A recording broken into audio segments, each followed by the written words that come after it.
코로나19 팬데믹 이후 학생들부터 학부모와 직장인, 노인들까지 모두가 일상의 회복을 손꼽아 기다리고 있습니다.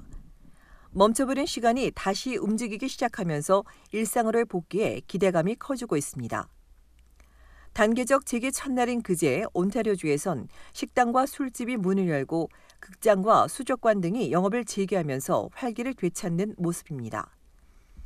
코로나가 터지고 제일 먼저 취소됐던 세인트 패트릭 퍼레이드도 2년 만인 3월 20일에 재개한다고 밝혔습니다. 온주는 이달과 3월에 대부분의 방역 조치를 해제할 예정입니다. 브리티시 콜롬비아주도 패밀리데이 연휴를 기점으로 사적 모임에 대한 조치를 완화할 계획입니다. 이처럼 단계적 일상 복귀가 시작됐지만 우려는 여전합니다. 오미크론 변이 위협이 여전히 강력하고 양성률은 아직 높은 수준의 새로운 변이 출현에다 병원 시스템도 아직은 부담입니다. 면역 저하자나 백신을 맞을 수 없는 아동이 있는 친지들은 이들이 또 걱정입니다. 캐나다인 절반은 방역 조치 완전 해제를 주장하며 일상으로 돌아가고 싶어 하지만 나머지 절반은 걱정과 혼란이 앞서고 있습니다. 이에 전문가는 앞으로 몇 달간은 오미크론 상황을 탐색하는 기간이 될 것이라고 설명했습니다. 때문에 사람들은 마스크를 계속 착용하거나 개인의 위험지수를 자주 확인하고 공중보건 데이터도 면밀히 주시하게 될 것이라고 덧붙였습니다. 이런 것들이 삶의 일부가 되며 서서히 코로나와 함께 사는 법을 배워나가게 될 것이라고 전문가는 전했습니다.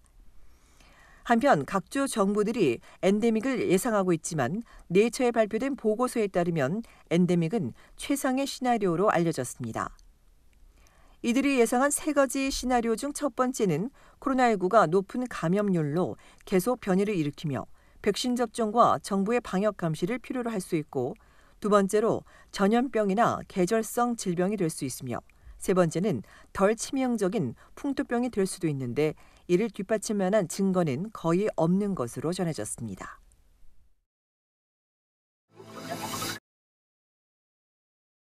온타리오주 광역 토론토에서 총기 사건이 잇따라 발생했습니다. 어젯밤 9시 미시사가의 데리로드와 고웨이 드라이브에 있는 아파트에서 총성이 울렸습니다. 필 지역 경찰이 아파트 3층 계단에서 총상을 입은 14세 소녀를 발견해 응급소생술을 펼쳤으나 그 자리에서 숨졌습니다. 로드 가톨릭 학교 9학년으로 알려진 숨진 소녀는 가족과 함께 이 아파트에 거주한 것으로 알려졌습니다.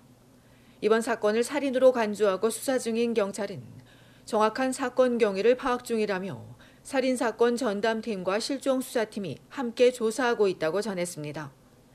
경찰은 이번 사건에 대해 알고 있거나 주변에서 수상한 장면을 목격한 운전자의 대시캠 영상 제보를 부탁했습니다. 앞서 오후 6시 45분에는 나인스 라인과 407 고속도로 근처 주택가에서 총기 사건이 발생했습니다. 여러 건의 신고를 받고 출동한 6지역 경찰이 총에 맞고 의식이 없는 남성을 발견해 병원으로 옮겼으나 사망했습니다. 두 번째로 추정되는 부상자도 병원에 이송됐는데 이 피해자가 총기 사건과 관련이 있는지는 확인되지 않고 있습니다. 경찰은 현장에서 용의자를 붙잡았다고 전했으나 총기 사건의 범인인지 등 구체적인 내용은 공개하지 않았습니다. 경찰이 현장 주변을 탐문조사하는 가운데 폐쇄로 영상 제보 등을 요청했습니다. 한편 어제 오후 4시 50분쯤 토론토 퀸스트리트 웨스트와 비티 애비뉴에선 40대 남성이 흉기에 찔려 병원으로 옮겨졌으며 경찰이 조사하고 있습니다.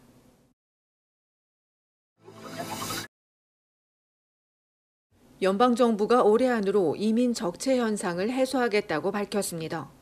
이를 위해 정부는 8,500만 달러를 투입해 인력을 충원하고 시스템을 개편할 계획입니다. 연방 이민성에는 현재 180만여 건의 이민 신청서가 접수돼 있고 익스프레스 엔트리도 지난해 12월 기준 11만 9천여 건이 승인을 기다리고 있습니다. 영주권 갱신에서 취업 및 학생비자, 시민권 선서식에 이르기까지 모든 이민 프로그램이 상당 기간 지연되고 있습니다. 영주권 갱신의 경우 지난해 봄 정부 사이트엔 60일에서 70일이 소요된다고 명시됐지만 실제로는 4, 5개월이 걸렸습니다. 익스프레스 이민 수속도 점점 길어지고 있습니다. 전문 인력 영주권 취득은 지난해 20개월에서 36개월을 넘어설 것으로 예상되고 있으며 경험 이민 또한 8개월로 늦어지고 있습니다. 때문에 내부에선 올 상반기 이 프로그램을 중단해야 한다는 의견까지 나오고 있습니다. 이에 대한 정확한 답변은 나오지 않았으나 익스프레스 엔트리가 언제 재개될지 아직까지 공개되지 않고 있습니다. 이런 가운데 션 프레이저 연방이민장관은 이민 정체가 바로 개선되긴 어렵지만 올해 안에 정상이 되도록 해결해 나가겠다고 강조했습니다. 이를 위해 이민성은 올 1분기에만 지난해 동기간보다 2배 많은 14만 7천 명에게 영주권을 발급할 계획이라고 전했습니다.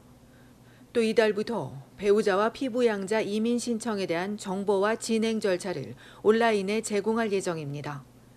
이외에도 정부는 실질적인 처리 예상 시간을 신청자가 볼 수 있도록 온라인 시스템도 개선할 방침입니다.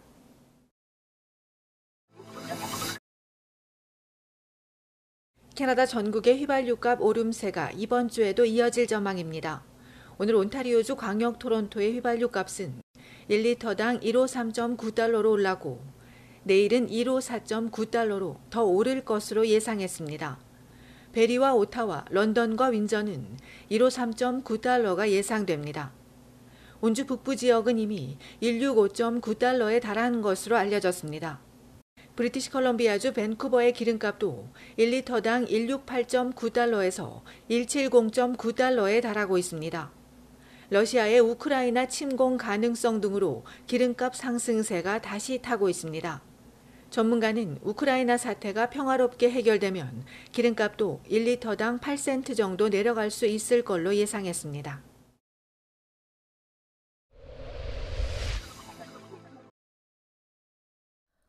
온타리오주 토론토와 욕 지역에서 고가 차량만 골라 탈취해온 일당이 검거됐습니다. 토론토 경찰이 공개한 동영상에서 일당 4명은 지난 7일 새벽 영과 핀치 인근에서 빨간색 람보르기니를 무장 탈취한 뒤 도주하다 경찰이 헬기를 동원해 추적해오자 도로에 차를 버리고 달아났으나 미시사가 앤슨 드라이브와 토브램 로드에서 붙잡혔습니다. 지난해 5월 이후 8개월간 수사해오던 경찰은 이날 4명과 추가로 3명을 붙잡았으며 20세 트래시 히튼을 같은 혐의로 전국에 공개 수배했습니다. 경찰은 이들이 셰프드 앤 핀치 애비뉴 지역과 욕 지역에서 람보르기니와 맥라렌, 롤스로이스와 벤틀리, 포르쉐와 벤츠 등 고가 차량만 골라 28대를 탈취했으며 몬트리올과 해밀턴 항구, 이탈리아와 말타 등에서 19대를 회수하고 범행에 사용한 권총과 흉기, 테이저건 등을 압수했다고 밝혔습니다. 경찰은 이들이 운전자에게 무기를 들이대고 강제로 빼앗는가 하면 의도적으로 접촉하거나 운전자가 차에서 내리거나 탈 때를 기다렸다가 폭행하며 열쇠를 빼앗아 강탈했다고 전했습니다.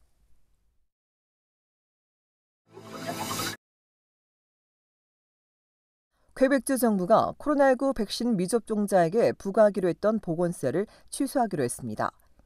정부는 지난달 보건세 도입 발표 이후 주민들의 불만이 커지고 있어 더 이상의 분열을 막고 하나로 화합하기 위해 보건세를 도입하지 않기로 했다며 대신 가정 방문 등을 통해 설득하거나 예약을 돕는 등 다양한 방법으로 접종을 독려할 계획이라고 밝혔습니다. 정부는 또 신규 확진자와 병원 입원 환자가 감소하고 있다며 오는 14일부터 헬스장과 스파, 스포츠시설 영업을 재개할 예정이라고 덧붙였습니다. 한편 어제 기준 퀘벡주의 병원 입원 환자 수는 36명 줄어든 2,852명, 위중증 환자도 5명 감소한 218명이며 새로 입원한 환자 중 4세 미만 아동은 11명, 5세에서 11세 어린이는 4명입니다.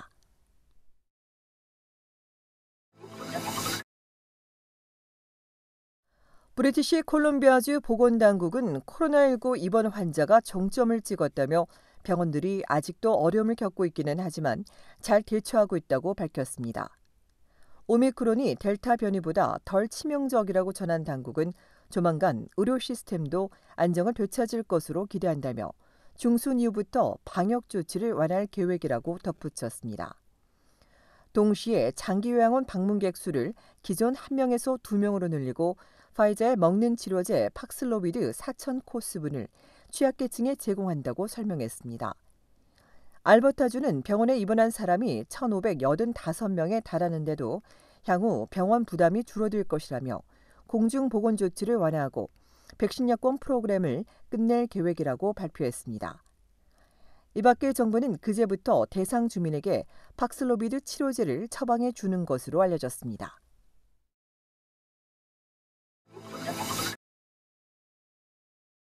올해 남은 겨울을 점쳐보는 그라운드 호그데이 행사가 오늘 열렸습니다.